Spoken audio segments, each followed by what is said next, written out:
Kok, mau tanya kok.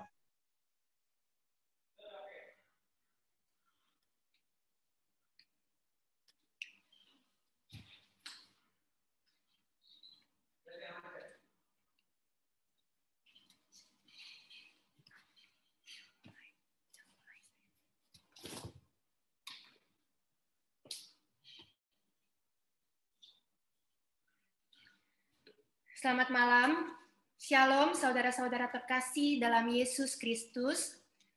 Sungguh berbahagia kita semua bisa berkumpul secara virtual pada malam hari ini untuk masuk dalam persekutuan doa.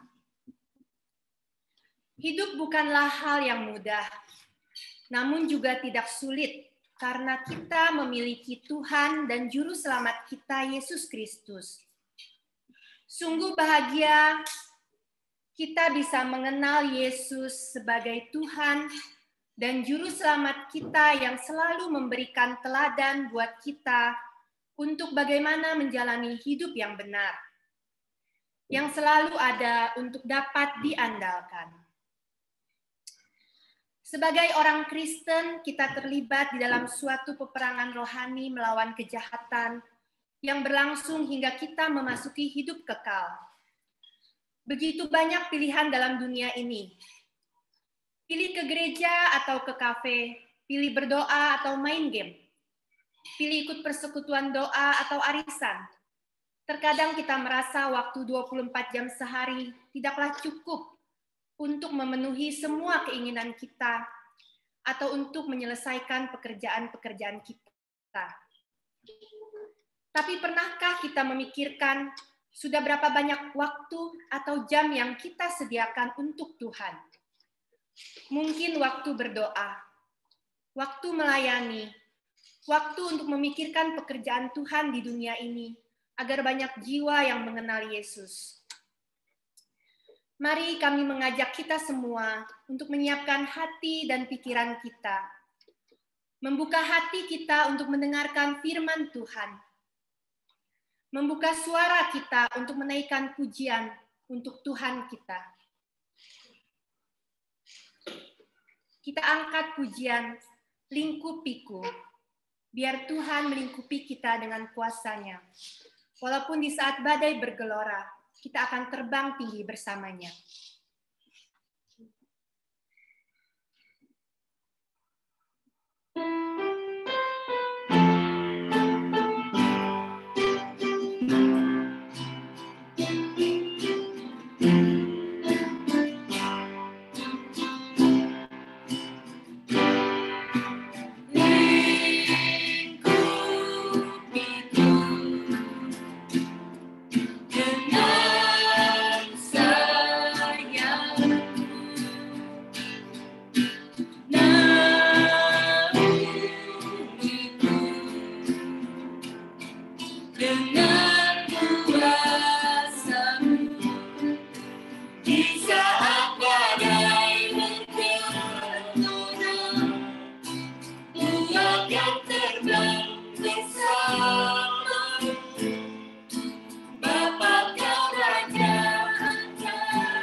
Kita akan masuk ke dalam doa pembukaan.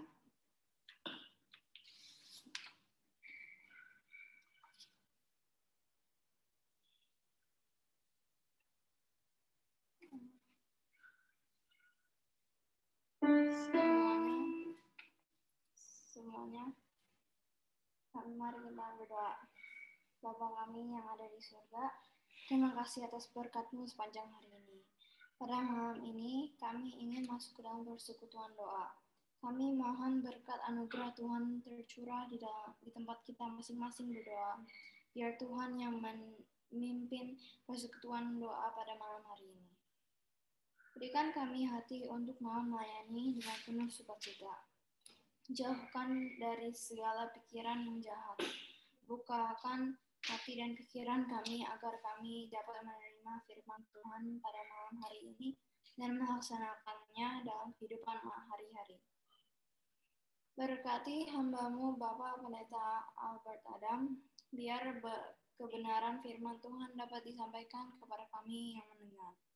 Dalam nama Tuhan Yesus kami berdoa, Juru Selamat kami yang hidup, kami telah berdoa. Amin. Amin. Sepanjang minggu ini mungkin banyak hal yang kita lakukan yang kurang berkenan di hadapan Tuhan. Tapi kita bersyukur bahwa Tuhan kita adalah Allah yang pengampun. Begitu besar kasih pengampunan Tuhan dalam hidup kita, tidak memandang hina hati kita yang hancur. Kita angkat pujian sejauh timur dari barat.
Tuhan kita adalah Allah yang sanggup melakukan segala sesuatu.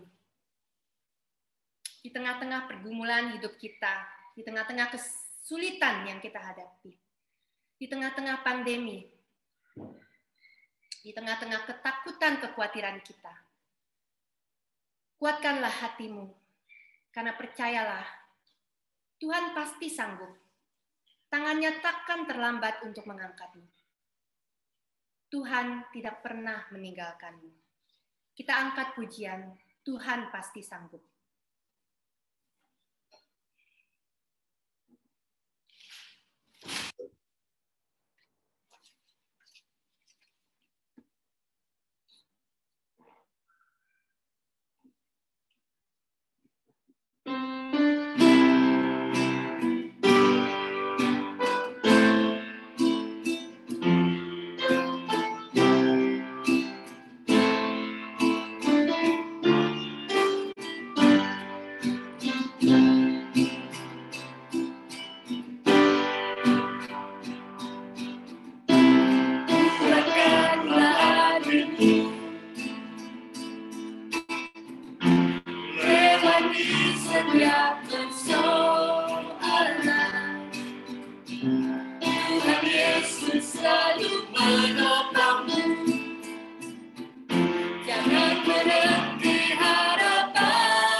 Kami memberikan kesempatan jika ada yang mau memberikan kesaksian.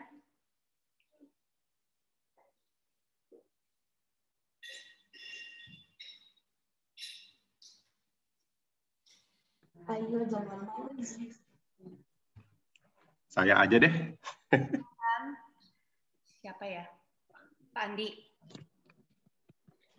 Raymond. Oh, ini ditutup nih. Apanya, Pak? Tahu nih videonya sih. Oke, kelihatan deh videonya. Tadi di disable sama Albert. Ya, kegedean ya. Saya mundur dikit deh. Gede banget ntar di monitor. Ya, terima kasih. Saya mau sedikit kesaksian ya malam hari ini. Kesaksian ini mulai hari apa ya? Mungkin sekitar hari Kamis ya, Kamis atau Jumat minggu lalu.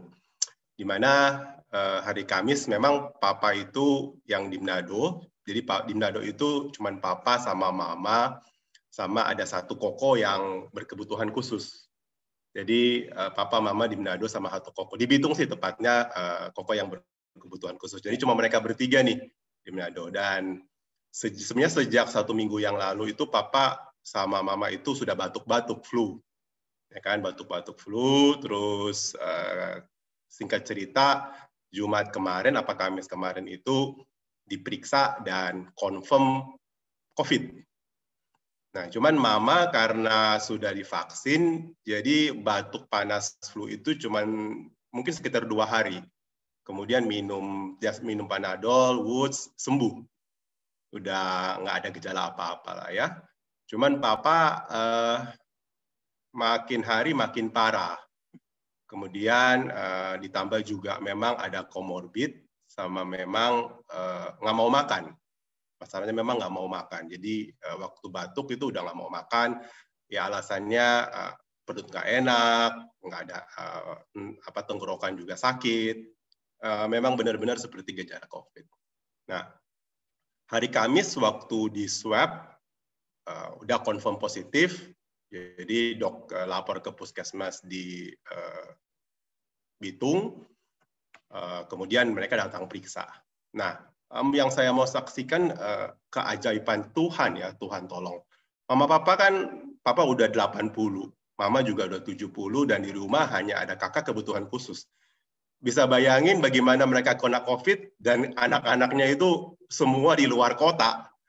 Kayak saya ingat jadi kayak Bu Yani cerita waktu Andrew di Inggris sendiri, waktu COVID, ya saya juga ngerasain gitu kan, bingung nggak tahu mau hubungin siapa gitu kan, ya papa mama sendiri udah begitu, misalnya udah lanjut usia, Koko juga kebutuhan khusus, kemudian kita coba cari hubungin siapa, ya orang juga kadang-kadang mungkin ya banyak keluarga di sana, cuman once dibilang COVID, apa ya, kadang-kadang merasa ada keluarga tapi merasa nggak ada keluarga ya, karena nggak ada yang mau yang apa ya berani mau datang tolong ya kan, nggak ada ya. Jadi Yuli bantu cari-cari, kemudian ada langganan toko buah di Manado, di Bitung. Orangnya sebenarnya kita nggak pernah kenal, cuman memang langganan suka pesan buah buat papa mama di Bitung. Dia bantu pesanin Grab, Nah, dapat sopir Grab, tapi saya mungkin bilang bahwa memang Tuhan ajaib. Tuhan udah siapin. Jadi sopir Grab itu ternyata dia adalah pekerja di gereja, tata usaha di gereja. Dan dia itu ternyata adalah anggota kalau di Gemim ya, sana kan Gemim ya, mereka bilang itu Panglima Panji Joshua. Saya pertama bingung, ini Panglima Panji Joshua apa gitu kan. Ternyata itu kayak komunitas yang di gereja, yang memang setiap gereja di Gemim itu harus punya, di mana mereka itu orang-orang yang ready untuk kalau ada siapapun yang mengalami masalah, ini Panglima Panji Joshua ini yang turun tangan untuk menghadapi. Kalau mungkin di GKK mirip-mirip kayak Pendeta Hilton deh. Ya kan, kalau ada apa pokoknya nggak mikir diri sendiri dulu ini mau kena COVID atau enggak, mereka yang tangani. Jadi atau kalau ada apapun, jadi kayak satgasnya lah ya, satgas.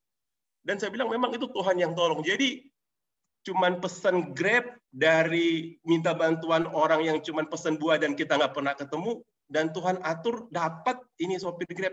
Jadi dia yang bantu semua, ngurus papa, panggil puskesmas buat datang ke rumah, bawa papa ke puskesmas, bahkan yang sampai di dan again Tuhan tolong, jadi ternyata anaknya dia itu adalah sopir dari ambulans. Jadi yang bawa ambulans papa itu anaknya, yang bawa mobil kami di Bitung itu untuk mama ikut itu papanya. Nah kemudian dan karena kan Koko kebutuhan khusus, jadi dia sangat bergantung ke papa. Jadi dia lihat papa nggak ada, dia nangis-nangis. Mama juga nggak bisa tinggalin. Sedangkan papa mesti bawa ke rumah sakit, dan kalau di rumah sakit kan mesti tanda tangan semua berkas-berkas. Keluarga bertanggung jawab, mau masuk rumah sakit kan biasa kita sign nih berkas-berkas apapun. Dan memang yang tuh balik lagi, Tuhan itu kasih itu. Jadi kita biasanya kalau cuma sopir, ya sorry ya, maksudnya kalau cuma sopir mungkin ya udahlah gitu kan. Tapi orang ini dia itu yang ngurus, bahkan yang mewakili keluarga tanda tangan surat pernyataan masuk rumah sakit, itu sopir itu sendiri. Yang kita ketemu cuma dari pesan Grab, dia yang tanda tangan, dia bersedia tanda tangan untuk mewakili keluarga. Ya nggak bisa mikirin bagaimana diatur. Habis itu masih banyak banget kuasa Tuhan bantu. Setelah pulang dari rumah sakit bilang oke, ini sudah di-handle, tangani, tapi mesti ada surat pengantar dari puskesmas. Jadi oke, kita bilang saya koordinasi by telepon, boleh deh kita bilang hari Senin ya, kita bilang surat pengantar dari puskesmas, karena kan udah malam, udah besoknya Sabtu, rumah sakit bilang kalau bisa secepatnya. Ya udah, jadi namanya Pak Devris. Nah, Pak Devris bawa pulang mama, besok paginya karena hari Sabtu, dia langsung inisiatif tanpa disuruh ke puskesmas. Ke puskesmas, terus dia ngurus semua. Terus dibilang, puskesmas tutup.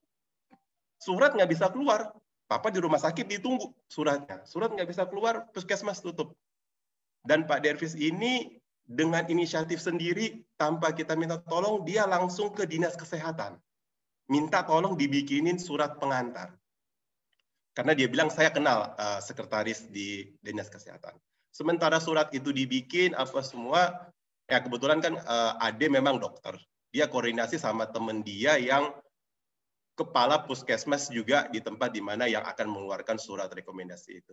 Jadi yang memang Ade lagi koordinasi, dia minta tolong temannya yang kepala puskesmas itu. Kepala puskesmasnya itu sendiri pun lagi kena COVID, jadi dia lagi isolasi mandiri.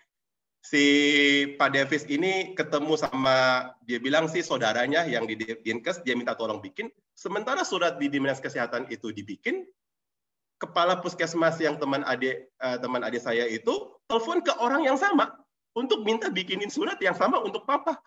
Jadi saya bilang, apa ya, benar-benar kebetulan, bukan kebetulan, tapi itu benar-benar Tuhan atur. Dan ya sekarang sih papa masih di rumah sakit. So far dokter yang rawat juga teman-teman dari adik sama waktu dia ngambil dokter umum. Jadi dia titip, mereka bilang so far keadaan COVID-nya sedang cenderung berat, karena memang papa belum juga divaksin karena masalah komorbid, tapi mereka bilang stabil. So far stabil, mudah-mudahan dengan terapi obat-obat yang ada bisa cepat sembuh. Tapi yang saya mau saksikan, Tuhan begitu ajaib. Dari yang kita tidak kenal, cuman pesen lewat Grab, Tuhan bisa temuin sama orang Pak Devris ini, dan dia juga memang bukan sekedar sopir ya, dia pekerja di gereja, dia cerita dia itu Panglima Panji Joshua yang tadi, kemudian dia itu orang yang menyerahkan diri untuk pelayanan sebenarnya. Jadi dia itu sudah jadi manajer di salah satu supermarket, di supermarket, saya lupa nama supermarketnya, tapi supermarket yang taraf nasional. Dia resign untuk kerja di ladang Tuhan. Dan Tuhan atur untuk ketemu orang-orang seperti itu. Saya nggak bisa bayangin kalau cuma ketemu sopir Grab yang biasa ya. Belum tentu, ya maksudnya punya inisiatif untuk bantu, untuk apa. Tapi ya Tuhan bantu semuanya lah.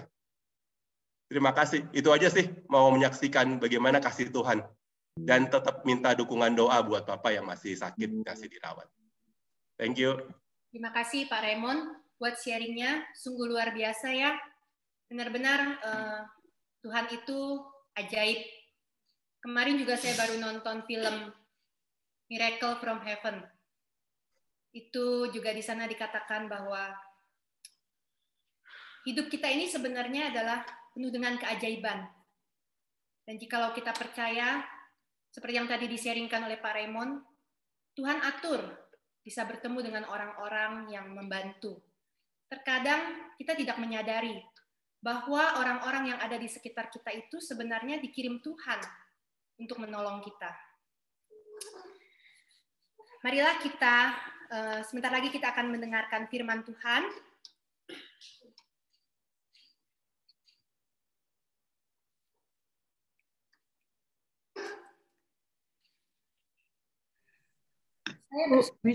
Bisa. Oh ya, sorry.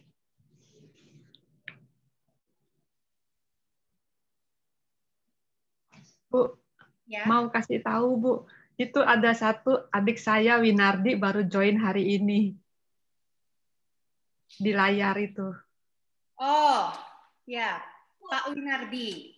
Iya, itu adik saya, dia mau ikut PD hari ini. Ya, selamat datang Pak Winardi. Senang sekali. Selamat datang Pak Winardi. Selamat datang, selamat bergabung ya Pak. Ada yang itu aja. kesaksian lagi. sebelum kita mendengarkan firman Tuhan.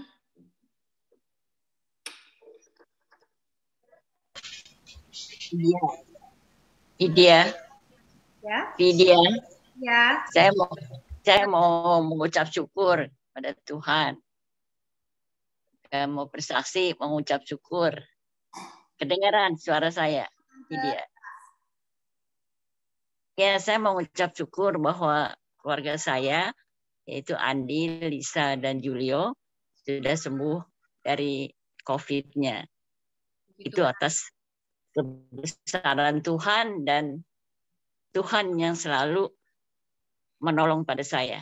Jadi semua sudah baik, jadi saya juga sudah pulang ke rumah, sudah 1 minggu. Dan berterima kasih kepada Tuhan bahwa Tuhan telah pimpin kami sekeluarga dengan baik.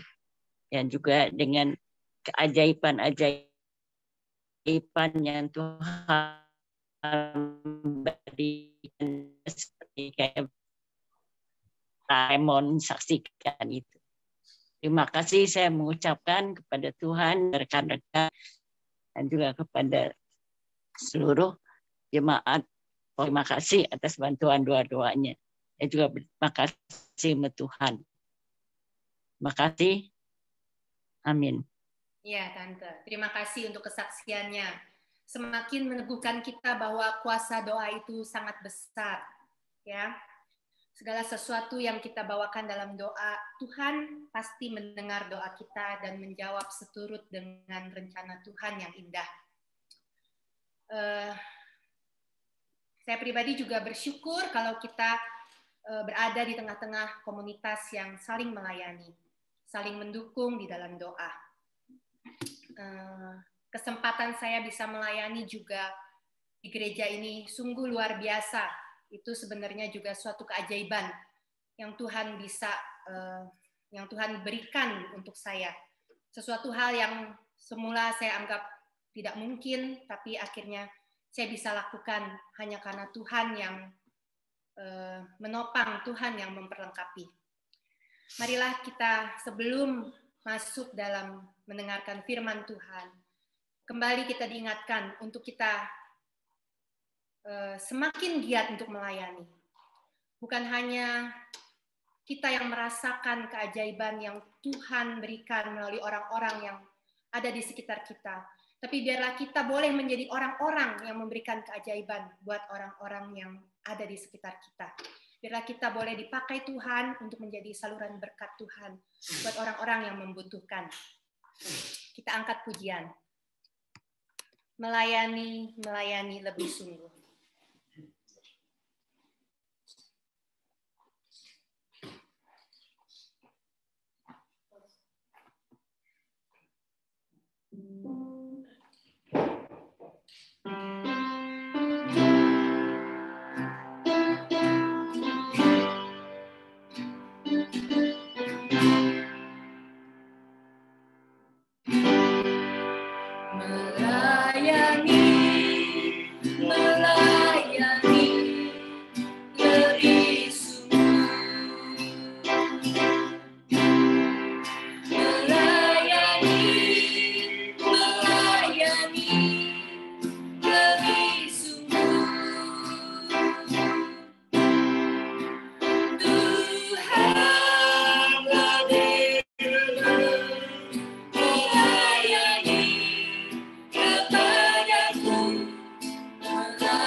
Waktu dan tempat saya persilakan untuk Bapak Pendeta Albert Adam. Ya. Baik, terima kasih Bu Vidya. Terima kasih untuk telah memimpin pujian ya bersama dengan keluarga. Ini satu hal yang luar biasa. Pak Arief dan anak-anak semua terlibat ya bersama dalam pelayanan pada malam hari ini. Ya, kita bersyukur untuk kemurahan Tuhan buat Vidya keluarga dan juga untuk kita semua. Mari kita mulai dengan doa. Kita mohon pimpinan Tuhan sebelum kita masuk di dalam perenungan kita pada malam hari ini. Kita berdoa. Tuhan, kami berterima kasih, bersyukur karena malam hari ini kami boleh bersama-sama dalam satu persekutuan yang indah. Kami boleh memuji Tuhan, bersatukan bersama dengan sehati, mengagungkan Tuhan. Juga kami boleh mendengar kesaksian-kesaksian bahwa Tuhan Allah kami yang hidup, Allah yang kami sembah di dalam Kristus Yesus Tuhan, hadir di tengah-tengah kehidupan umat-Mu melalui setiap kesaksian-kesaksian pribadi-pribadi yang boleh mengungkapkan bagaimana Tuhan berkarya memelihara kehidupan umat-Mu sedemikian rupa. Engkau setia Tuhan, menyiapkan yang terbaik buat anak-anak-Mu. Terima kasih Tuhan memberkati Pak Raymond, keluarga, Mama Papa, dan juga Koko, dan semua adik-adik yang ada di sana. Tuhan memberkati. Terima kasih juga untuk malam hari ini Oma Elsie juga sudah menyaksikan kasih Tuhan. Tuhan memberkati kehidupan Pak Elsie sekeluarga, anak-anak, cucu-cucu yang sudah boleh ditolong Tuhan, mengalami kekuatan, kesembuhan yang daripada Tuhan. Demikian juga kami bersyukur untuk semua kebaikan yang Tuhan beri bagi setiap kami, yang melalui semua ini kami didorong makin mengasihi Tuhan, makin mengenal Tuhan, isi hati Tuhan, mengenal jalan-jalan Tuhan. Kami boleh bertumbuh makin mengarah kepada Kristus. Bapa, kami saat ini mau merenungkan firman Tuhan. Kiranya Tuhan menolong kami supaya kami boleh oleh Roh Kudus-Mu, kami boleh memahami, mengerti apa yang akan kami dengar dan kami renungkan bersama-sama pada malam hari ini. Waktu ini kami serahkan dalam pimpinan Tuhan, dalam nama Tuhan Yesus Kristus kami berdoa. Amin. Nah, Bapak Ibu Saudara yang dikasihi Tuhan Yesus Kristus, selamat malam, shalom. Kita ketemu lagi ya malam hari ini di persekutuan doa Kamis malam, dan saya juga menyambut bersama-sama Pak Winardi. Selamat malam, selamat bergabung dengan persekutuan yang ada malam hari ini ya. Tuhan berkati, kiranya kita terus boleh di dalam anugerah Tuhan. Ada kesempatan-kesempatan yang lain, Tuhan juga kiranya memberikan waktu untuk bisa bersama-sama. Ya, ini kebiasaan mungkin sudah Liang Pen sudah menceritakan bagaimana kami selain ini juga ada persekutuan Sabtu pagi, ada ibadah Minggu yang juga dilakukan secara online, bisa dilihat baik di YouTube ya setiap minggunya. Dan biasanya di malam seperti ini ada kesaksian-kesaksian seperti yang tadi juga mungkin sudah didengar, serta perenungan firman Tuhan yang menolong kita untuk bisa terus bersama-sama. Nah, Oke, Bapak Ibu Saudara yang dikasihi Tuhan Yesus Kristus, malam hari ini temanya yang kita mau renungkan adalah peperangan rohani ya, ditulisnya peperangan rohani. Saya menulisnya sebagai subtitlenya Battle Multiple Fronts. Jadi ada peperangan yang kita hadapi ini, peperangan rohani ini banyak frontnya, banyak yang kita hadapi di berbagai sisi dalam kehidupan kita. Nah, kita mau melihat bersama-sama bahwa kenapa peperangan rohani ini penting ya dalam kehidupan kita. Karena peperangan rohani ini memang nggak bisa dihindari ya. Salah satu halnya tidak bisa dihindari. Kita selalu akan diperhadapkan dengan peperangan rohani. Peperangan di mana setiap pribadi, keluarga, juga jemaat Tuhan akan hadapi. Setiap kita, baik sendiri, berkeluarga, maupun secara berjemaat, itu ada peperangan-peperangan yang harus kita hadapi, yang memang tidak bisa kita abaikan. Karena musuh itu selalu akan berusaha menghambat kita. Musuh itu berusaha untuk membuat kita tidak bertumbuh. Musuh itu membuat kita tidak dapat berubah, mengarah kepada kehidupan yang seperti Kristus. Musuh membuat kita menjadi mandek, tidak berbuah, ya, tidak berbuah dan tidak efektif sebagai gereja, sebagai jemaat, sebagai pribadi, sebagai keluarga yang mengasihi Tuhan. Nah, kalau sudah seperti itu, maka kehidupan kita secara rohani menjadi kerdil. Kita tidak dapat membawa dampak ke tengah-tengah dunia ini, ya. Minimal di sekitar kita. Kita hanya menjadi orang-orang Kristen yang secara pribadi menikmati diri sendiri, ya, dan mungkin pemikiran-pemikiran saya ini rohani, saya spiritual. Dan inilah yang dikehendaki oleh si musuh, bahwa kita tidak bisa kemana-mana, ya, kita hanya akan terus sepertinya terkurung di dalam kehidupan pribadi, begitu saja. Nah, musuh mau supaya kita mandek, kita tidak menjadi utusan Kristus, kita tidak berbuah apa-apa. Persis seperti spiritualitas yang sekarang ini menjadi tren di dunia ini. Ya, orang-orang beralih kepada spiritualitas yang mengatakan bahwa spiritualitas itu hal yang pribadi. Karena itu sifatnya pribadi, ya udah, kamu diam-diam aja deh, nggak usah ngapa-ngapain, ya, dan tabu seperti itu. Ya. Persis di negara-negara, Bapak Ibu Saudara mungkin sudah ya pernah mendengar juga saya mengatakan bahwa di Jepang itu seperti itu. Kita dikondisikan sedemikian rupa untuk tidak menginjil. Karena menginjil itu kita menjadi orang yang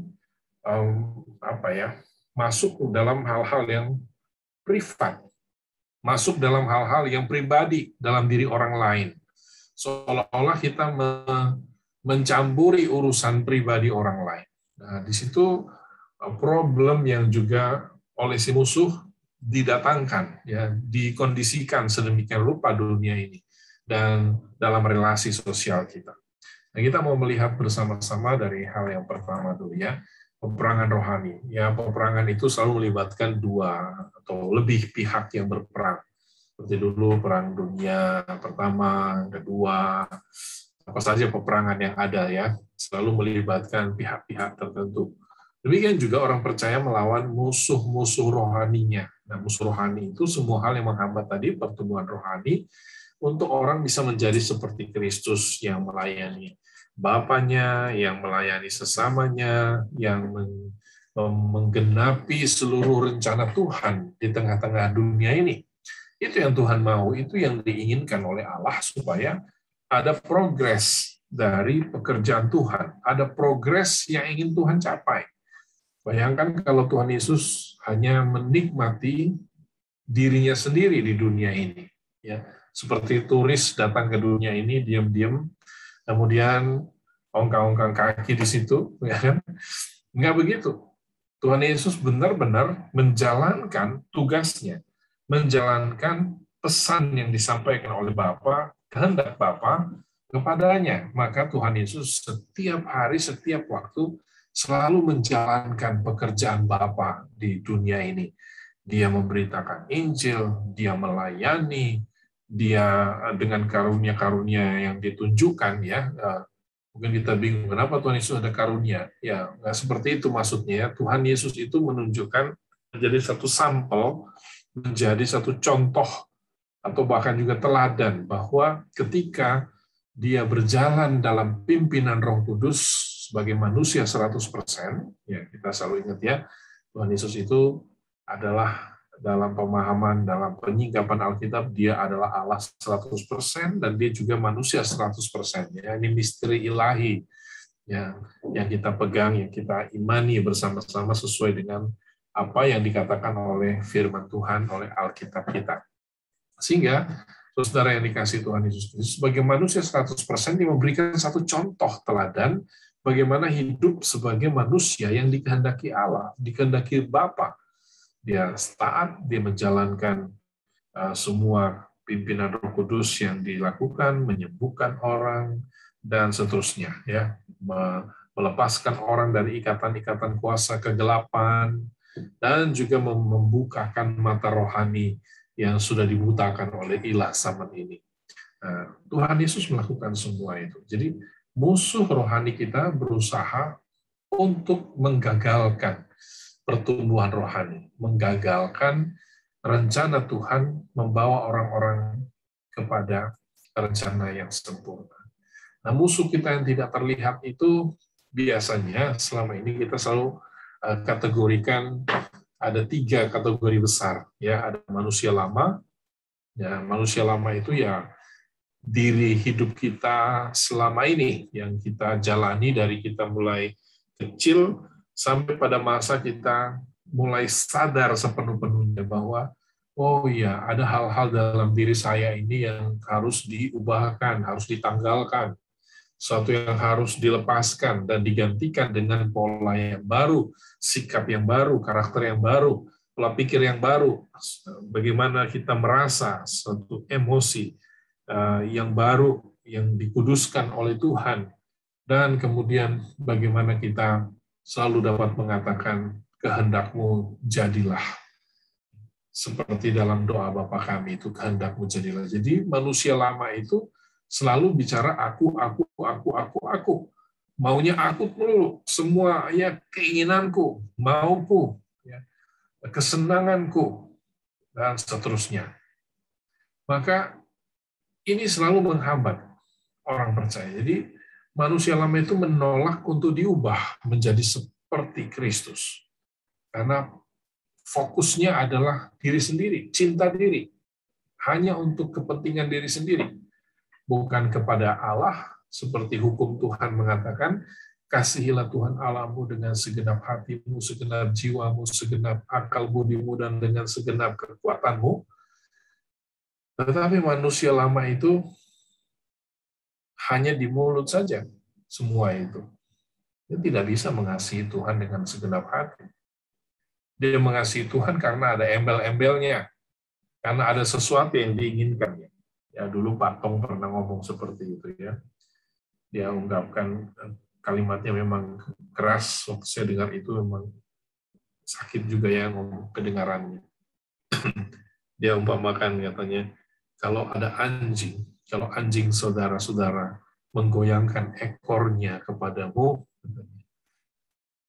jangan sangka dia senang sama kamu, dia itu senang sama roti yang ada di tangan kamu.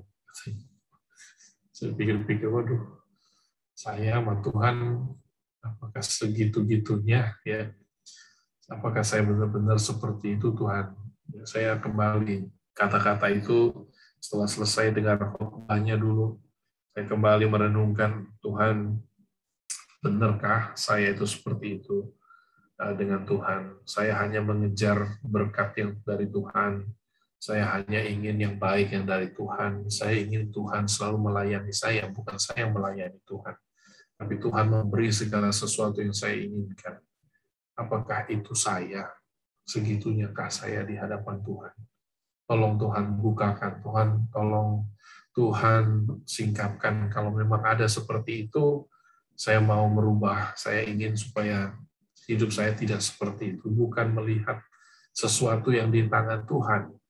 Bukan melihat sesuatu yang saya bisa dapat dari Tuhan, tetapi bagaimana saya bisa dapat Tuhannya. Saya bisa dekat dengan Tuhan, pribadi Tuhan.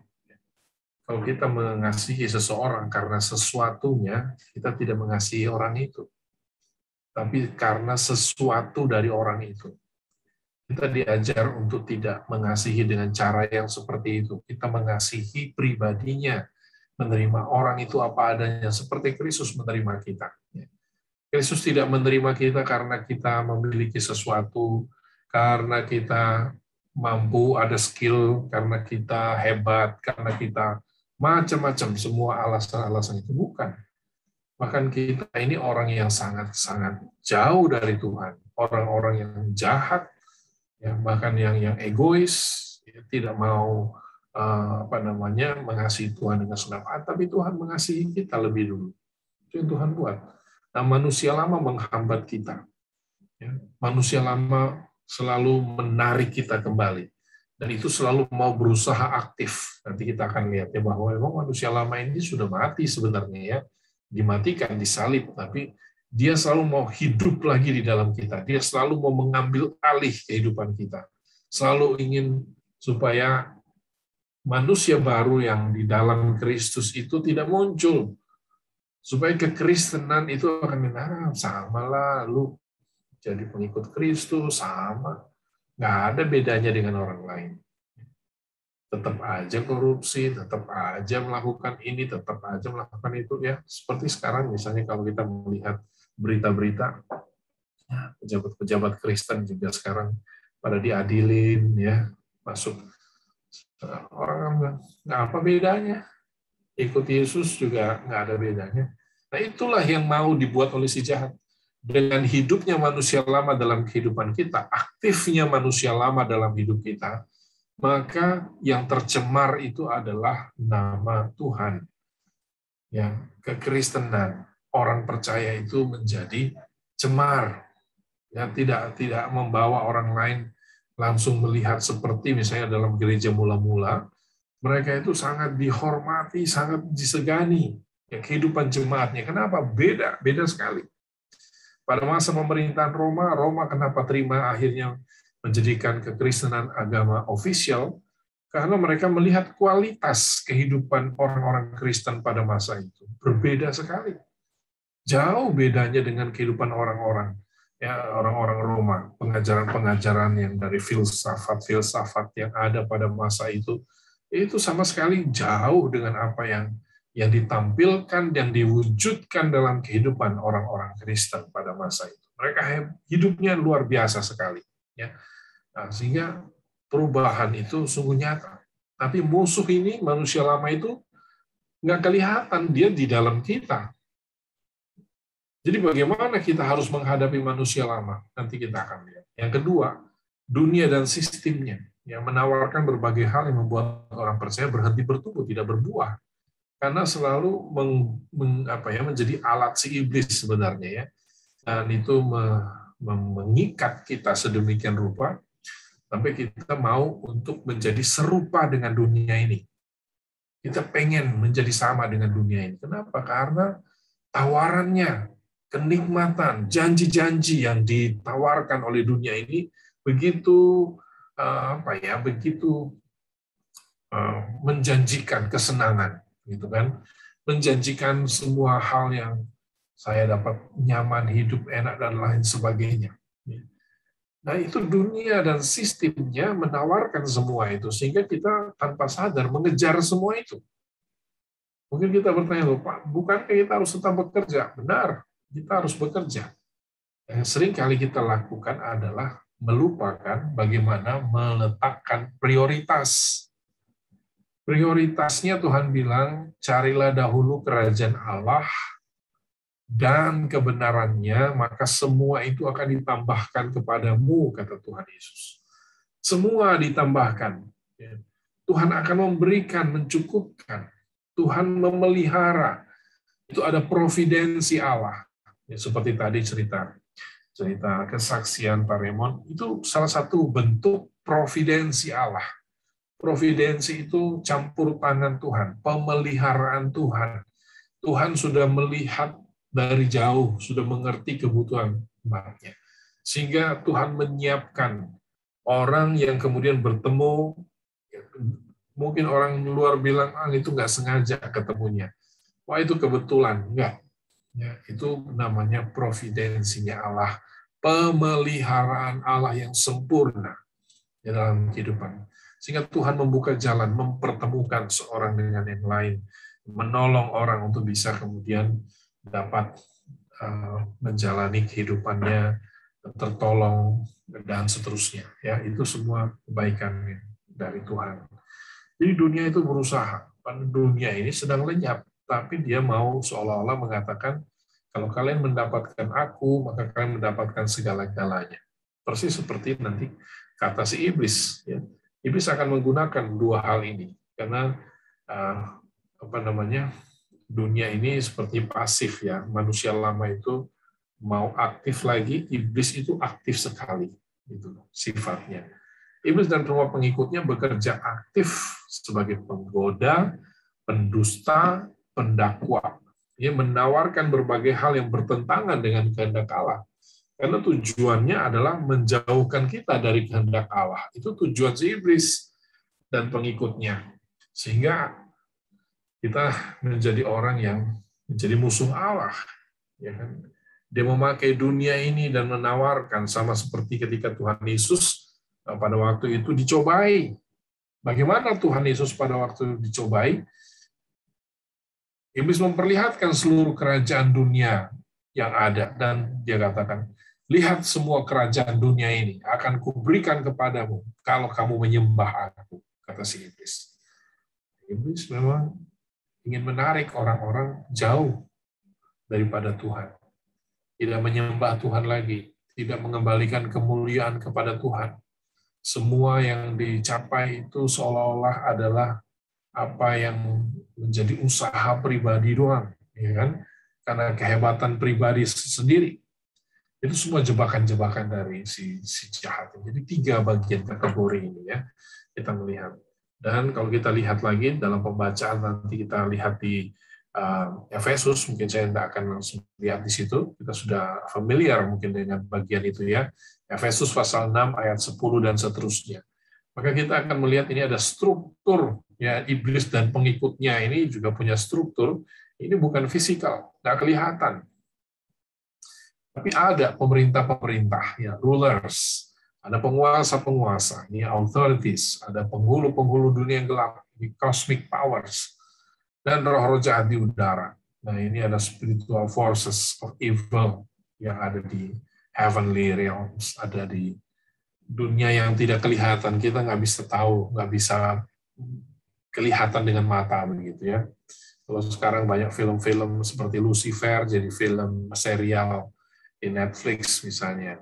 Kemudian ada lagi macam-macam ya, dulu ada film The Omen, ada film-film horor lainnya ya, setan-setan diperlihatkan, ada Ghostbuster, kemudian ada hantu yang baik, hantu yang jahat dan lain sebagainya.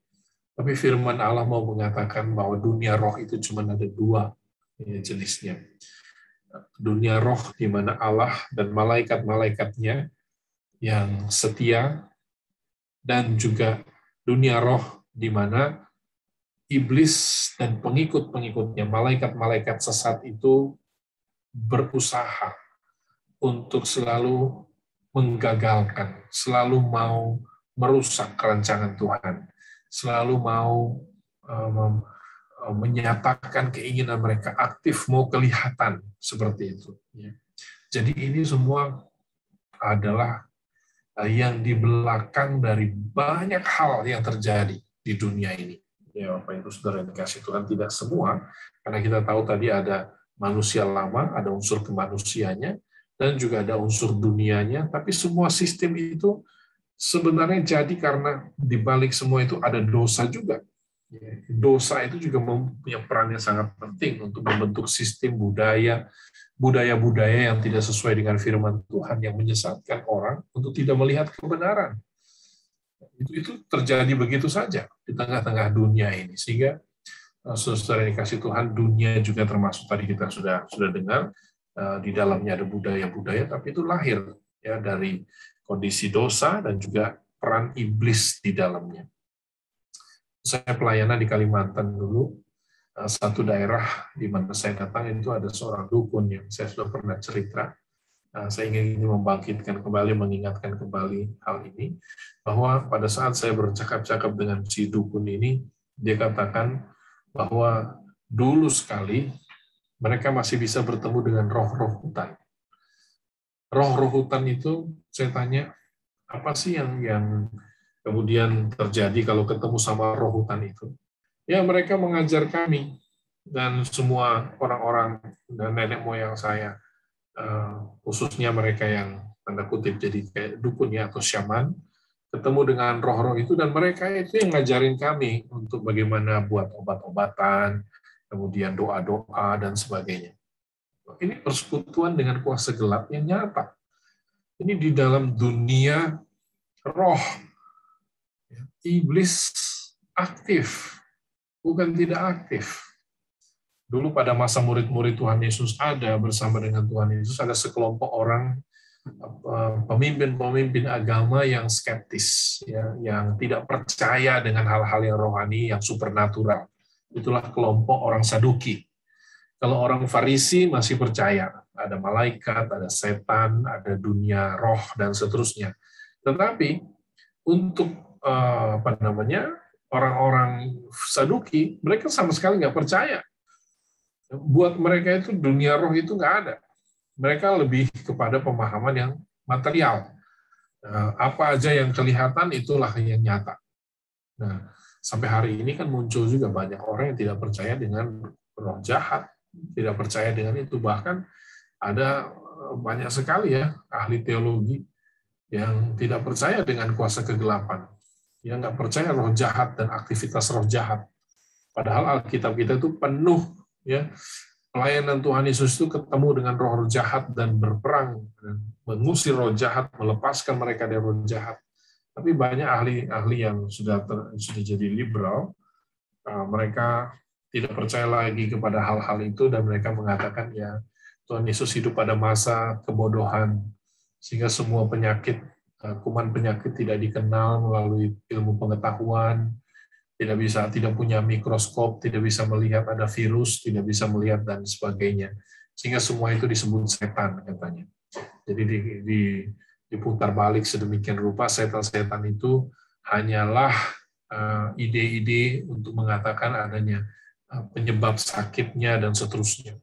Nah, kalau jadi seperti itu, betapa bahayanya ya, si musuh tapi tidak dilihat, tidak diakui sebagai musuh, dianggap sebagai sesuatu yang lain. Wah, itu kekuatan si musuh jadi berlipat-lipat, karena ketika si musuh itu menjadi tidak kelihatan, lebih-lebih tidak diakui padahal dia ada, wah, kita jadi korban dan bulan-bulanan dari si musuh itu ya, karena nggak diakui. Oh, nggak apa-apa kok, nggak ada dia, padahal dia ada di dekat kita dan setiap hari beraktivitas menghancurkan, membawa kita jauh dari Tuhan. Bagaimana model peperangannya? Kita berperang jarak dekat ya, jadi bergumulnya itu begitu dekat bergulat ya. Yang kita bertanya, Pak, itu kan tahun berapa ya? Itu tahun 50-an, tahun 60 emang udah ada gulat dan seterusnya. Ya, kalau kita ingat Olimpiade, sekarang yang lagi Olimpiade itu dari abad 7-8 sebelum Masehi sudah ada. 700 tahun sebelum Masehi itu sudah ada Olimpiade. Paulus ngomong pada masanya itu tahun berapa? Tahun 50, tahun 60, dia ngomong begini, aku bukan petinju yang sembarangan bertinju, ya, sembarang memukul. Aku selalu melihat sasaran. Itu berarti Paulus tahu ya ada olahraga-olahraga seperti itu, tentang pelari, tentang petinju, tentang bergulat dan sebagainya. Itu sudah umum ya. Dan Paulus memakai istilah kita ini bergulat dengan mereka. Jaraknya dekat banget. Ya. Caranya musuh menyerang itu dengan tipu muslihat, licik, dusta. Seperti dusta si iblis di Taman Eden. Emang Tuhan ngomong apa waktu itu? Tuhan kalau nggak salah bilang bahwa pohon ini di tengah taman, kamu nggak boleh pegang buahnya dan kamu nggak boleh makan buahnya. Oh, enggak, kata si iblis.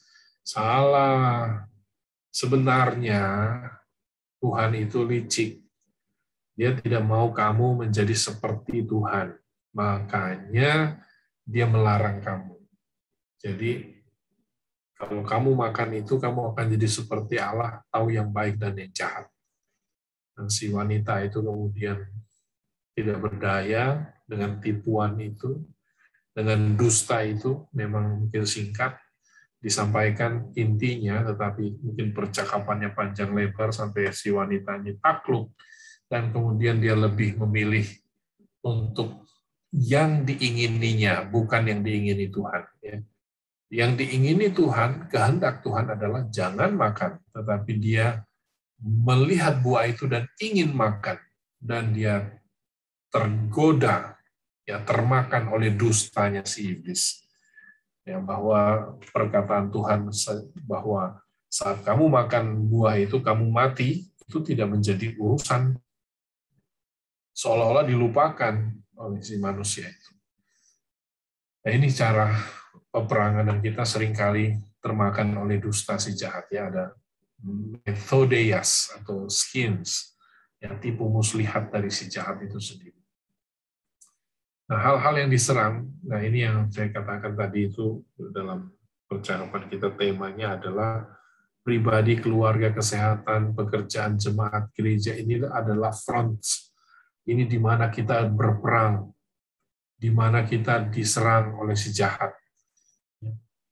Kita secara pribadi tidak mengarah kepada Kristus, keluarganya pecah misalnya, keluarganya kemudian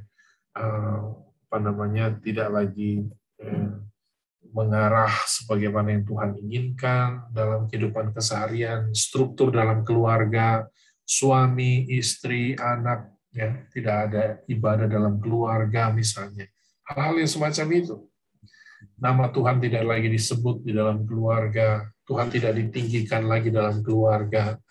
Sehingga semua hal ini, saudara yang dikasih Tuhan, Bapak, Ibu, Oma, Opa, ini kita diserang ya, ini peperangan kita di situ.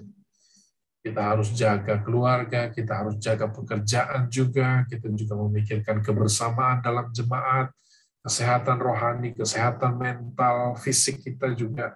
Semua ini adalah tempat ya lokasi di mana harus berjaga-jaga dalam semuanya. Jemaat diserang dengan cara apa?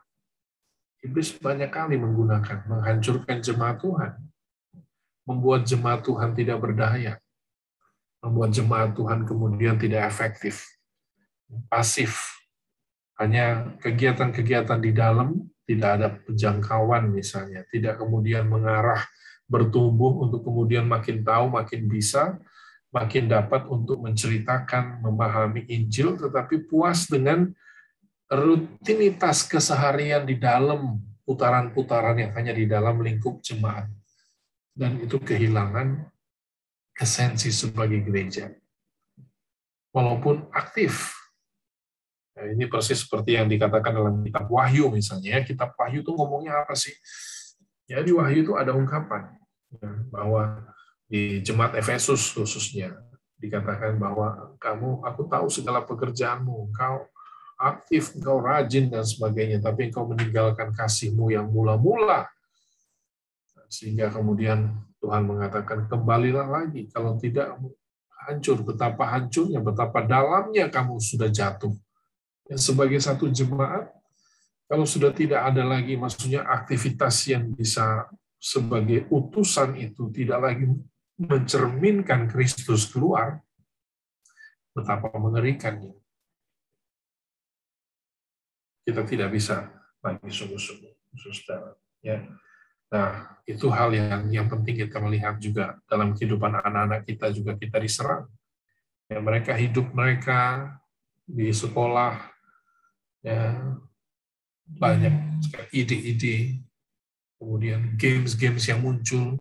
Kalau kita tidak menyaring, kalau kita tidak aktif untuk melihat, memperhatikan, nah itu juga ya betapa kita sama seperti pergulatan ya, kita banyak kali dibanting mungkin ya, dibanting, kemudian diangkat lagi, dibanting lagi, dikunci ya, seperti itu gambarannya, pergulatan dengan si jahat. Akhirnya kita tidak bisa mengalami sukacita dan kemenangan di dalam Kristus Yesus. Suasana hidup kita di dalam Tuhan sepertinya hambar, ikut Tuhan itu tidak bergairah dan seterusnya. Nah, itu efek yang muncul, Bapak Ibu Saudara yang kasih Tuhan, di dalam banyak peperangan. Kalau kita tidak melihat itu sebagai satu peperangan, maka kita harus jelas dalam hal ini ya. Bagaimana kita berperang? Kita mesti kuat di dalam Tuhan dulu. Ya, kekuatan kita itu ada di dalam Tuhan. Tuhan Yesus sudah menang. Tuhan Yesus sudah mengalahkan si jahat. Oleh sebab itu kita harus punya mentalitas, saya menang di dalam Tuhan. Iblis bukan apa-apa sebenarnya. Memang bukan apa-apa, tapi bukan juga saingan saya, bukan. Saya nggak bisa ngelawan si iblis itu. Kalau hanya saya sendiri berhadapan dengan si iblis, saya nggak ada apa-apanya dengan iblis. Dia jauh lebih kuat, lebih mampu. Tapi ketika saya ada di dalam Kristus, ada di dalam kekuatan kuasanya, maka saya terlindung. Saya ada di dalam pemeliharaan Tuhan. Saya diberi wewenang oleh Tuhan untuk mengusir si jahat.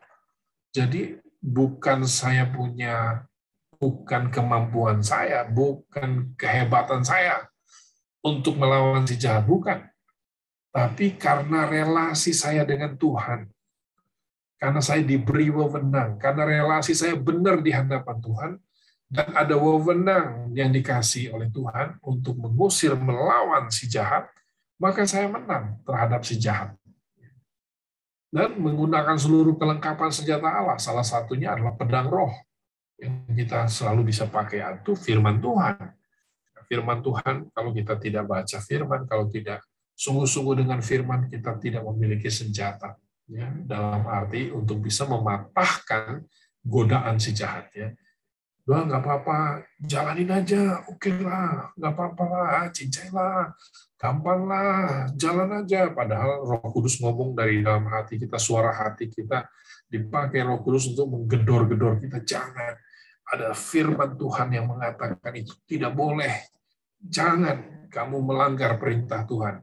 Nah, kalau kita lebih enak kalau saya lakukan, lebih seret, sesuai keinginan saya, lebih nyaman, senang buat saya. Nah, itu kita jatuh, Bapak Ibu ya, kita dikalahkan karena kita memihak kepada si jahat. Kita tidak berlindung, tidak berada di dalam kekuatan kuasa Tuhan, dan kita tidak mendengar pimpinan Roh Kudus. Jadi kita perlu selalu berjaga-jaga. Di 1 Petrus 5 ayat 8 selalu mengatakan seperti itu. Kita harus bisa ngelawan si jahat. Iblis itu datang kayak sebagai musuh ya datangnya. Tapi kita harus bisa berjaga-jaga.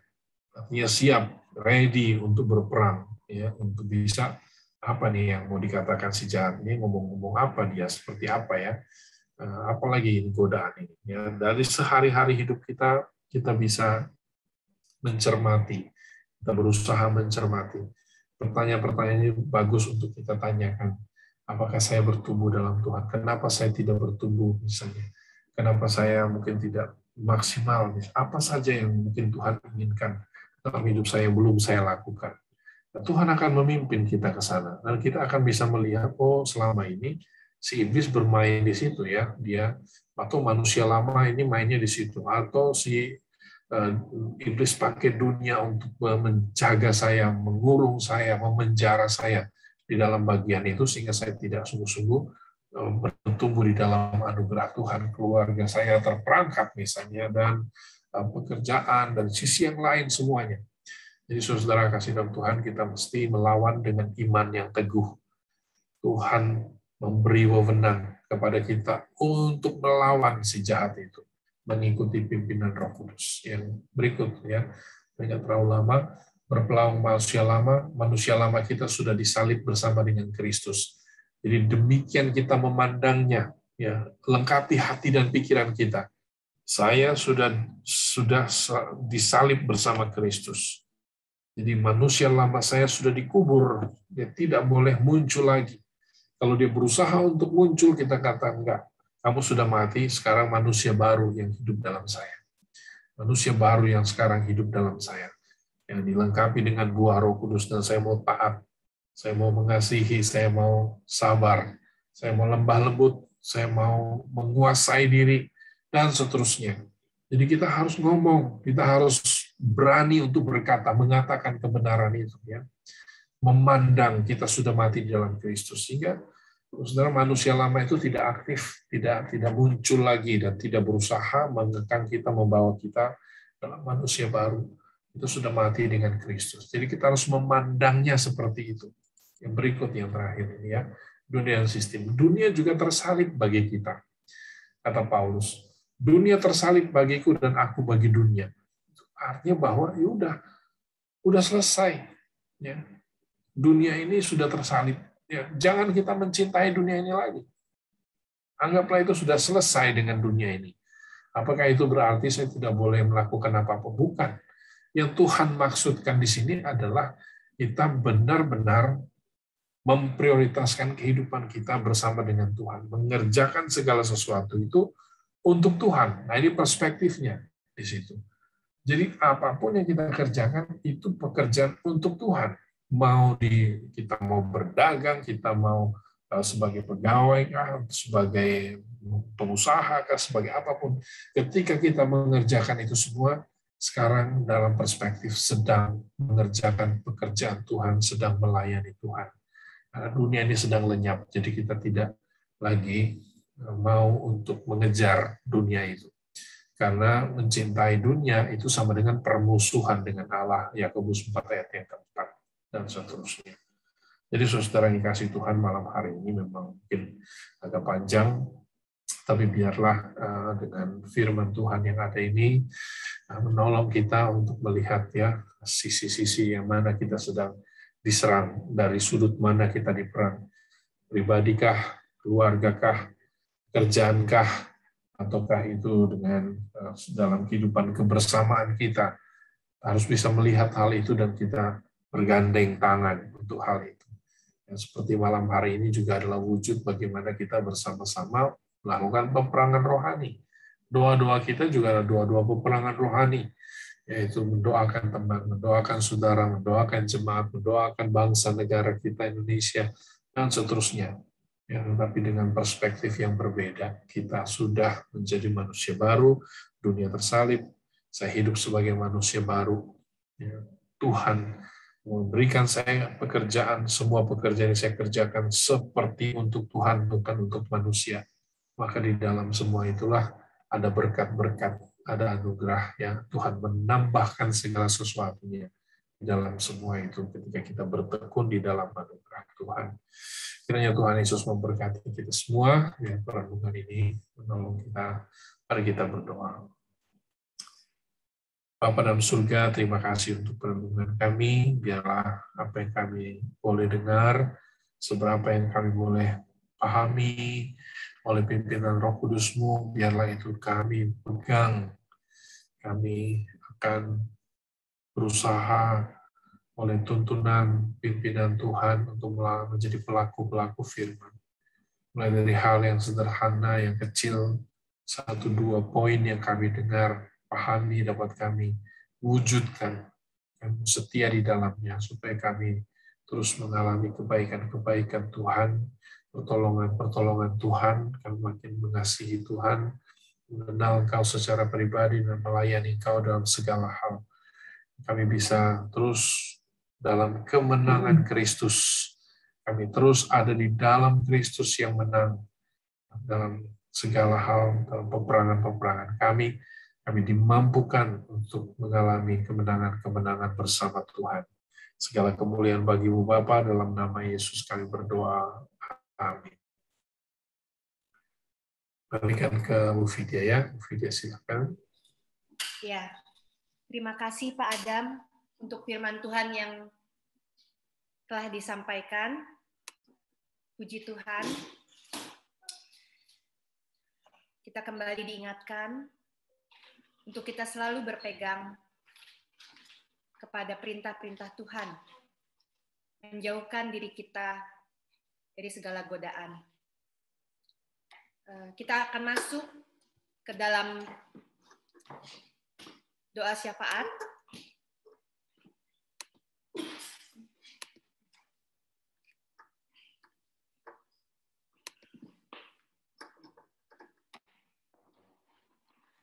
Untuk pokok doa yang pertama akan dipimpin oleh Ibu Yuli.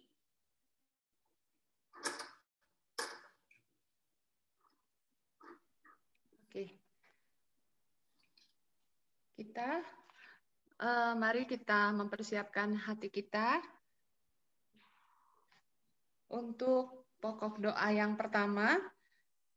Sebagai dasar firman Tuhan terambil dari Bilangan 9 ayat 22. Berapa lama pun juga awan itu diam di atas kemah suci, baik 2 hari, baik sebulan atau lebih lama, maka orang Israel tetap berkemah dan tidak berangkat. Tetapi apabila awan itu naik, barulah mereka berangkat. Di sini judul firman Tuhannya adalah tiang awan memimpin perjalanan Israel. Mari kita berdoa agar di dalam perjalanan kehidupan kita, di dalam saat-saat kita harus mengambil keputusan, bagaimana kita tetap boleh taat dan setia kepada pimpinan Tuhan. Mari kita menundukkan kepala dan menyatukan hati kita.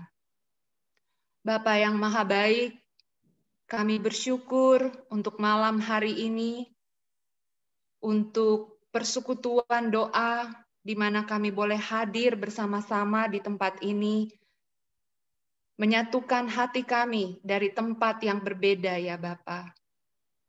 Kami bersyukur untuk firman Tuhan, atas pengajaran yang sudah kami terima.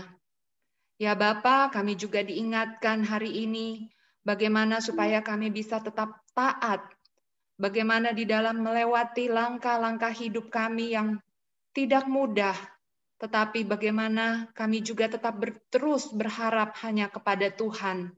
Melewati pergumulan kami ya Bapa, ajar kami untuk tetap taat, untuk tetap setia mengikuti jalan Tuhan. Biarlah pimpinan kasih setia Tuhan selalu menyertai langkah-langkah hidup kami. Biarlah di dalam hari-hari kami sungguh melihat nyata kuasa Tuhan melingkupi kehidupan kami, melingkupi hari-hari kehidupan kami. Dan biarlah lewat itu semua, nama Tuhanlah yang dipermuliakan. Ini doa kami. Dalam nama Yesus kami berdoa dan mengucap syukur. Amin. Amin.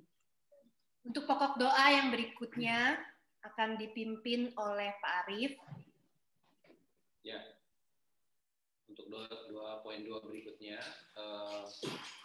saya akan pimpin doa. Poinnya adalah kita berdoa untuk majelis, badan pengurus, rohaniwan, tim pengerja GKGS, agar terus saling menopang untuk kepentingan pekerjaan Tuhan, ya, berdasarkan karunia roh yang diberikan kepada masing-masing pelayan.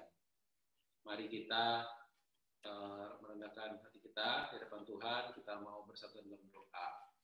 Bapa yang di surga, kami bersyukur Tuhan untuk kesempatan yang indah di malam hari ini. Kami boleh berkumpul kembali. Biarlah Tuhan, pada malam hari ini kami mau membawa teman-teman kami dalam kemajelisan, dalam badan pengurusan, dalam setiap unit-unit aktif pengerja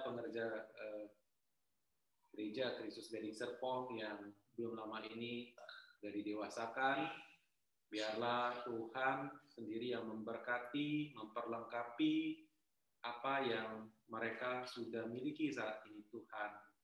Biarlah pada saat ini dan juga pada masa bakti yang Tuhan sudah rencanakan untuk kedepannya, Tuhan sendiri yang menolong mereka dalam setiap talenta yang Tuhan sudah anugerahkan untuk mereka kembalikan untuk kemuliaan nama Tuhan. Biarlah Tuhan mereka boleh bersatu padu, juga dapat menjalankan setiap program-program utama dan juga program-program kecil untuk mencapai tujuan jangka pendek dan jangka panjang dari Gereja Kristus Gading Serpong ini Tuhan. Terima kasih Tuhan, biarlah Tuhan sendiri juga yang mempererat kesehatian daripada teman-teman sekalian, dan juga biarlah Tuhan sendiri memberkati setiap pekerjaan dan juga keluarga yang selalu mensupport mereka. Terima kasih Tuhan, dalam keadaan pandemi ini yang kami tentu terus berharap segera berakhir. Mereka masih berkomunikasi lewat media Zoom atau Teams atau apapun. Tuhan sendiri boleh memberkati Tuhan.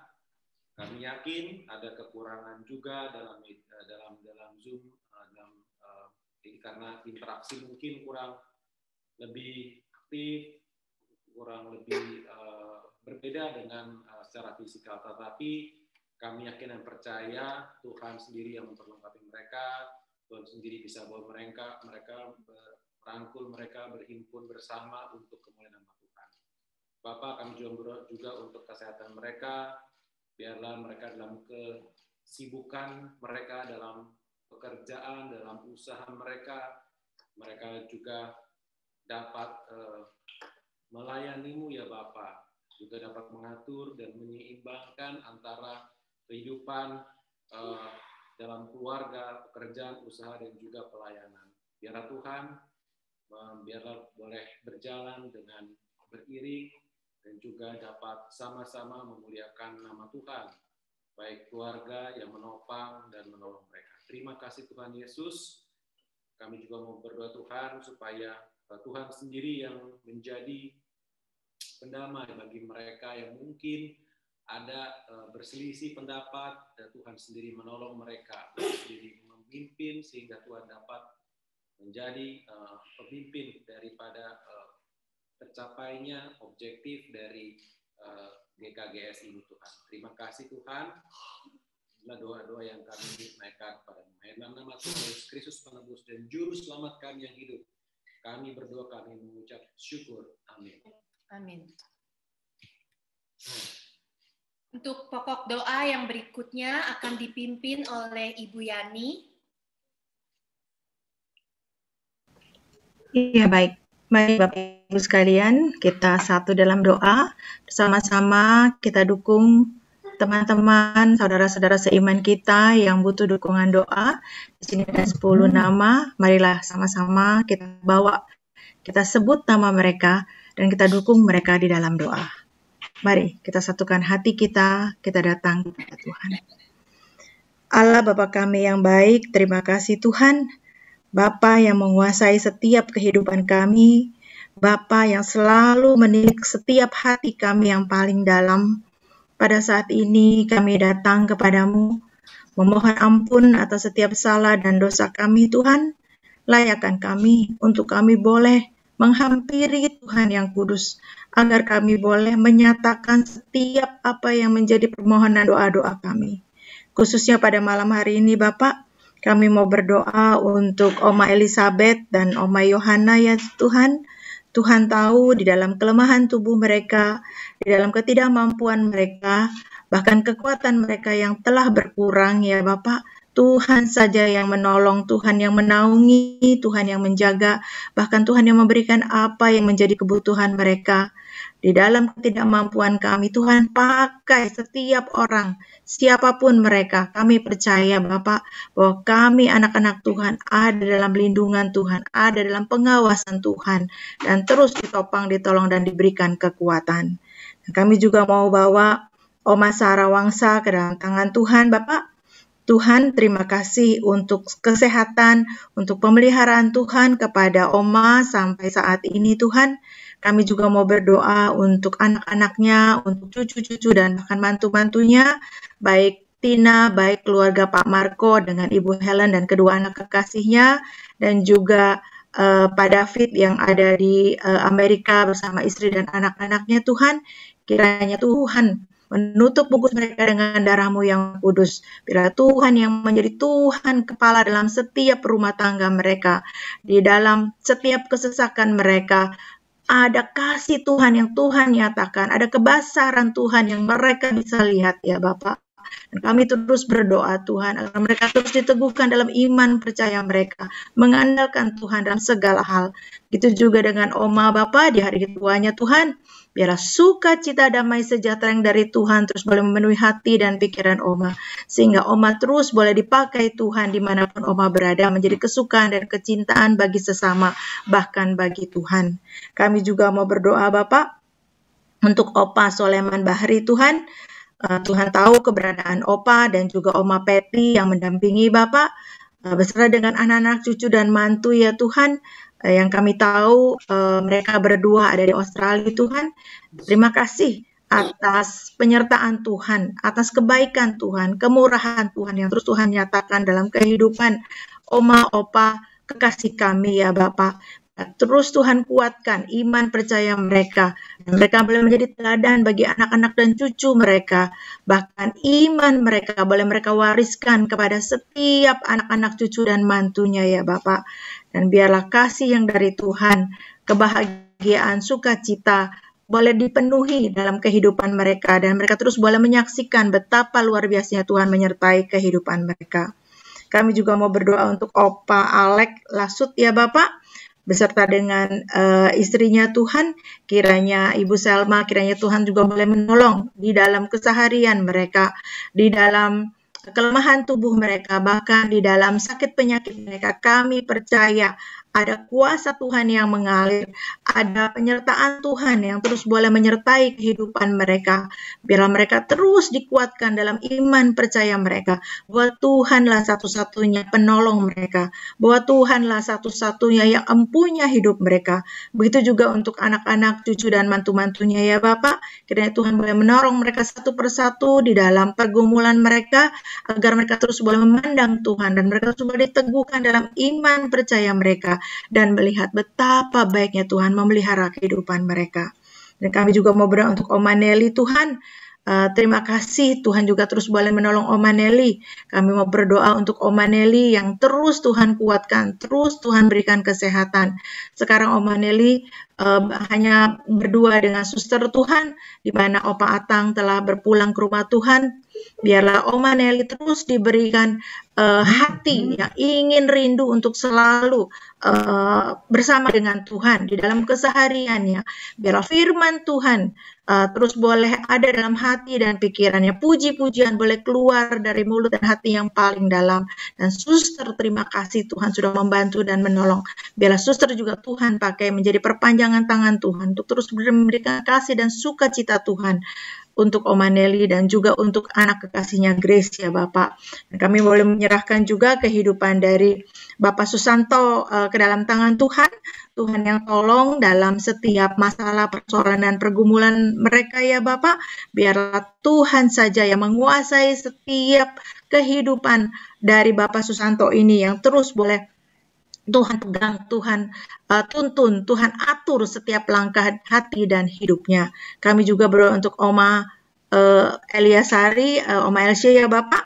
Terima kasih kalau sampai saat ini Oma terus boleh bersaksi dan melihat bagaimana luar biasanya Tuhan boleh menuntun, boleh menolong, boleh memberikan yang terbaik, bahkan melihat hal-hal yang luar biasa dan menakjubkan atas kedahsyatan Tuhan yang terus boleh ada menyertai kehidupannya. Biarlah anak-anaknya Lisa, Andi, Julio, dan juga Abel boleh terus melihat betapa baiknya Tuhan, dan mereka terus merasakan bahwa Tuhan selalu hadir dan ada menyertai keluarga ini ya Bapak, sehingga iman mereka terus diteguhkan, terus ditumbuhkan, dan mereka terus boleh menjadi saksi Tuhan melalui setiap kehidupan yang boleh mereka lalui, dan akhirnya mereka memperoleh satu kemenangan bersama dengan Tuhan. Kami juga berdoa untuk Oma Mimi Tuhan. Terima kasih Tuhan terus boleh tolong Oma, Tuhan terus boleh jaga Oma untuk kesehatannya, untuk anak-anaknya, untuk cucu-cucu dan mantu-mantunya Bapak dimanapun mereka berada. Di dalam masalah persoalan pergumulan mereka, baik masalah keluarga, baik masalah hubungan di dalam keluarga, hubungan suami, istri, hubungan dengan anak-anak, dengan orang tua, bahkan hubungan dengan saudara ya Bapak. Kiranya Tuhan saja yang terus boleh mengikat erat dengan tali kasih cinta Tuhan ya Bapak, agar mereka terus boleh melihat akan kebaikan Tuhan, akan pertolongan Tuhan, terus boleh melihat akan setiap hal yang mereka butuhkan yang tidak pernah ditinggalkan oleh Tuhan. Kami mohon Bapak, biarlah kasih Tuhan terus boleh menyertai Oma Mimi, senantiasa diberikan kekuatan, kesehatan, sukacita, dan damai sejahtera dari Tuhan, agar Oma terus boleh menjadi panutan, boleh mewariskan iman dia yang terus luar biasa Tuhan tumbuh-tumbuhkan, dan mereka boleh melihat akan setiap teladan dari Oma.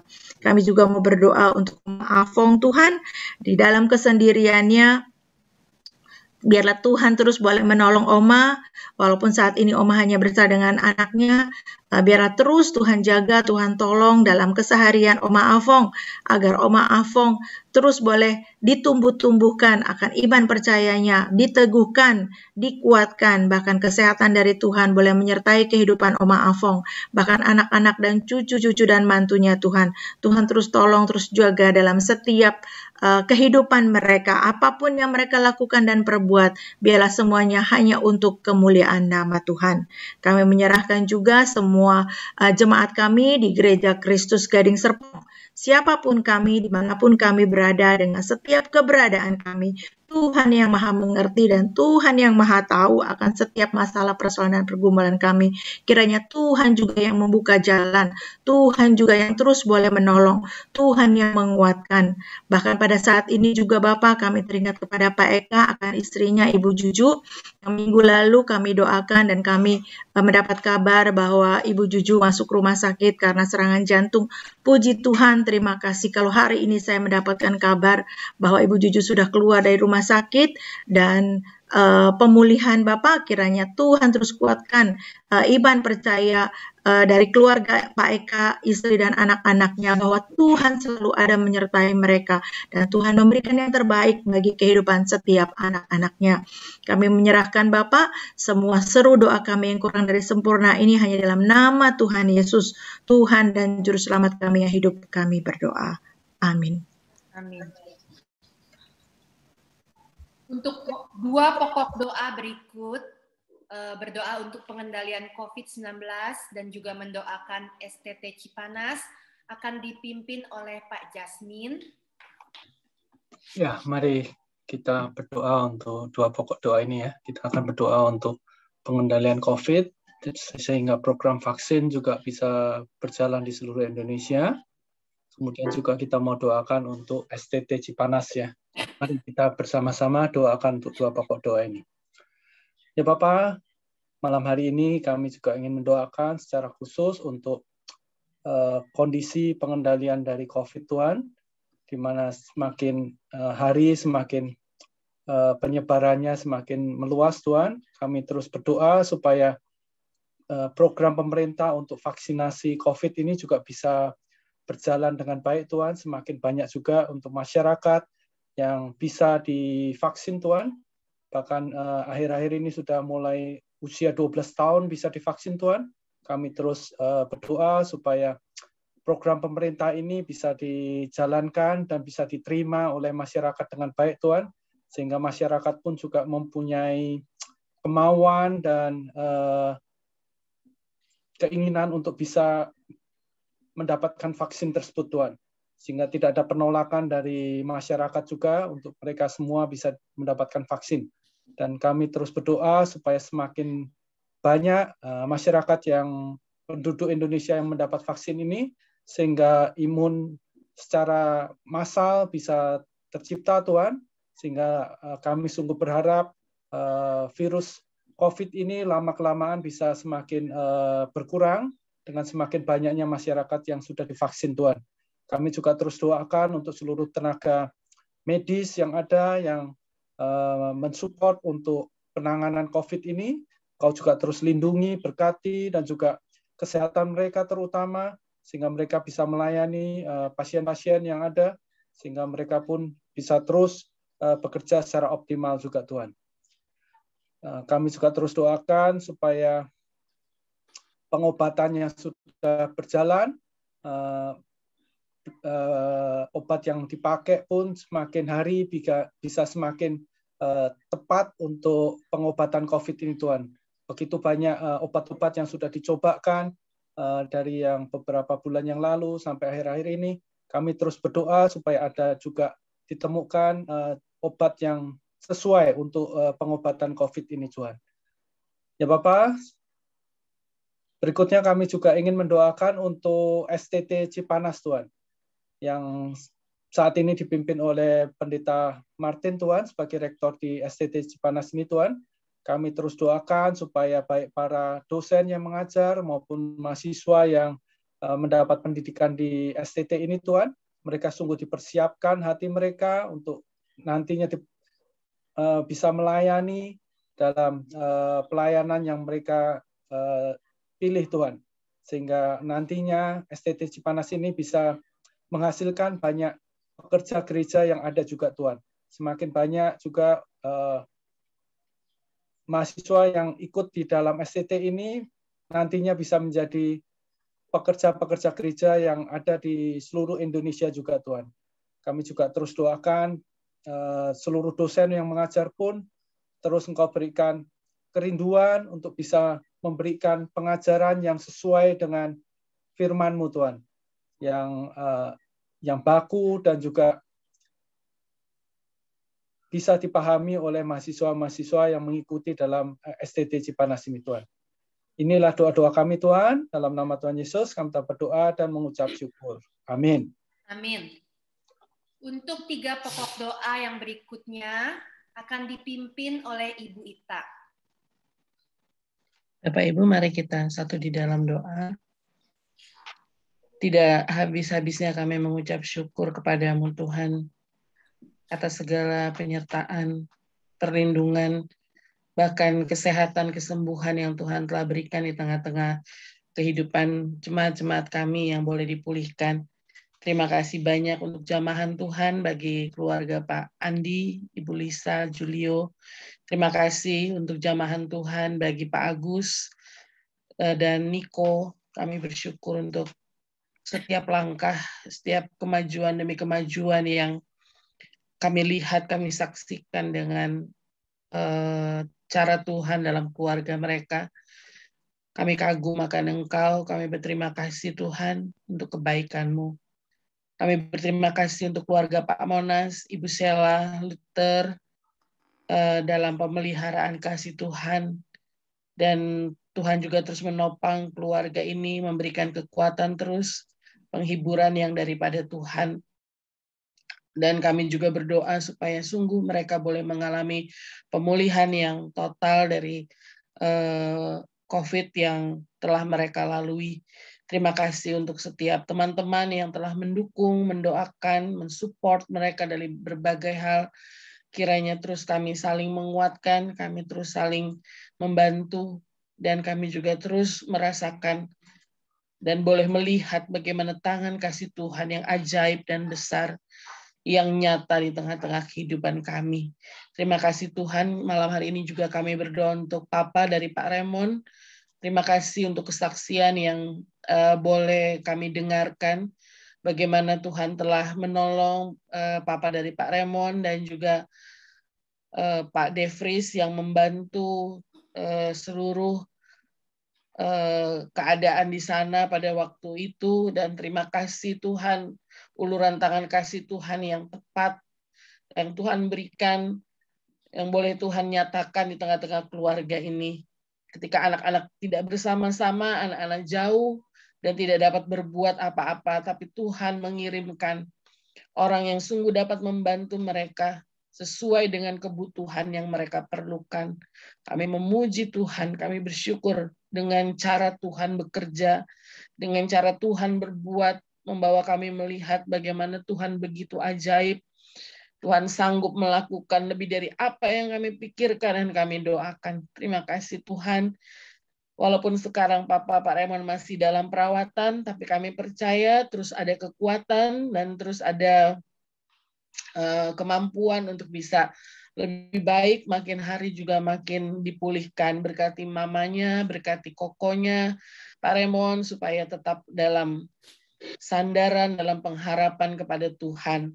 Kami juga sungguh berdoa untuk keluarga Pak Yasmin, keluarga yang ada di Cideng bersama mamanya Pak Yasmin, juga keluarga Yanuar, Pak Yanuarnya khususnya, kami berdoa Tuhan, keadaan mereka juga membutuhkan pertolongan Tuhan, membutuhkan uluran tangan kasih Tuhan. Mari Tuhan, biarlah keluarga ini juga boleh mengalami kekuatan, mengalami kesembuhan, dan menyaksikan pertolongan perbuatan tangan Tuhan, dan mereka boleh dipulihkan dari COVID yang ada ini. Terima kasih Tuhan, kami juga berdoa saat ini untuk keluarga Ibu Helen. Kami bersyukur Pak Joni dan Ibu Yeni sudah sembuh, anak-anak juga Alex dan Alexander sudah negatif hasil PCR-nya, dan saat ini kami masih berdoa untuk Ibu Anio yang masih ada di ICU. Kami berdoa Tuhan bersama dengan keluarga Pak Marco dan Ibu Helen. Kami bawa Ibu Anio ke dalam tangan Tuhan. Kami mohon Tuhan terus menjamah Ibu Anio, supaya dia tidak putus pengharapan. Dia terus percaya bahwa Tuhan setia mendampinginya dalam segala keadaan. Dan imannya semakin dikuatkan dan dikokohkan. Tuhan pakai setiap dokter, setiap obat, setiap apapun untuk menolong Ibu Anio. Dan biarlah kehendak Tuhan yang terjadi di dalam semua yang Tuhan sudah kerjakan. Inilah doa kami ya Tuhan. Kami membawa juga mungkin jemaat-jemaat kami yang saat ini sedang sakit atau mungkin keadaannya lemah, namun belum sempat kami tahu. Kami berdoa supaya hari ini lagi jamahan tangan kasih Tuhan boleh menyertai mereka semua. Inilah doa kami ya Bapa, dalam nama Tuhan Yesus kami berdoa dan mengucap syukur. Amin. Minta tolong Bapak Pendeta Albert Adam untuk menutup dalam doa. Mari kita berdoa. Bapa dalam surga, Tuhan sudah menolong kami, Tuhan sudah menyertai kami di sepanjang ibadah persekutuan kami pada malam hari ini.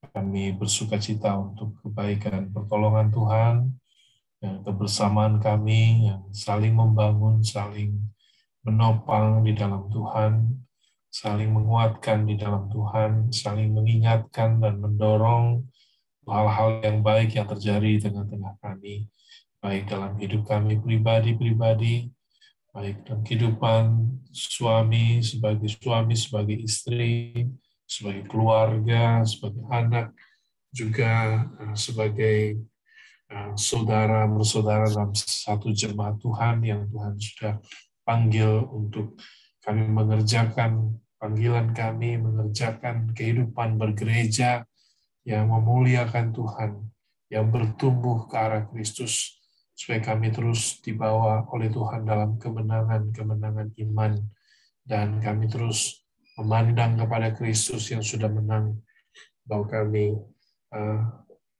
ada bersama dengan Tuhan, tinggal di dalam kekuatan kuasa Tuhan.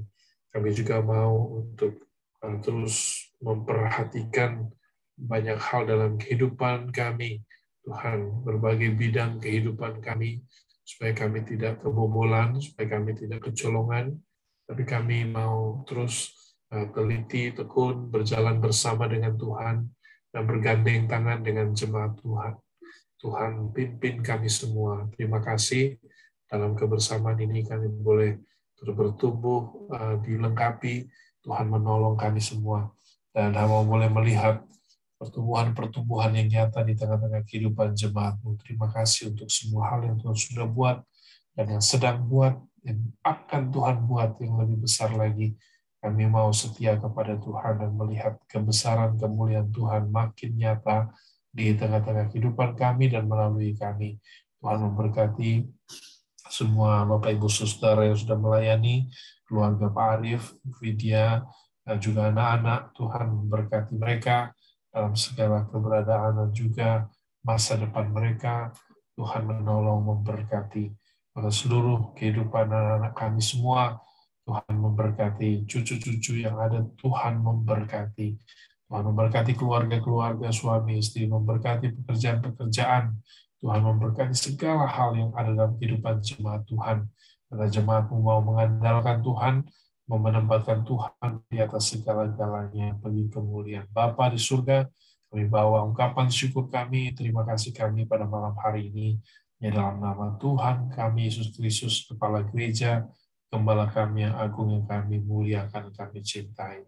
Dalam nama Yesus kami berdoa. Haleluya. Amin. Kami memuji kebesaran-Mu.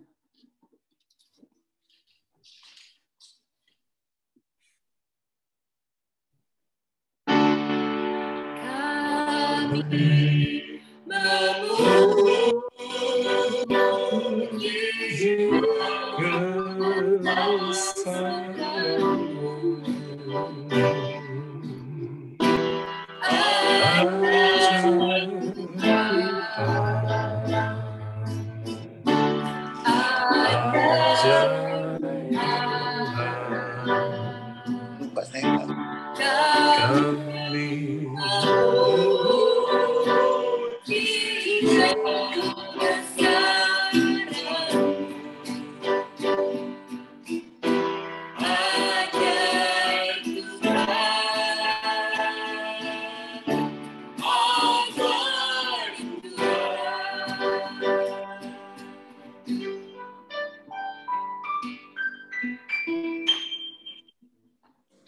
persekutuan doa selesai, saat teduh pribadi masing-masing.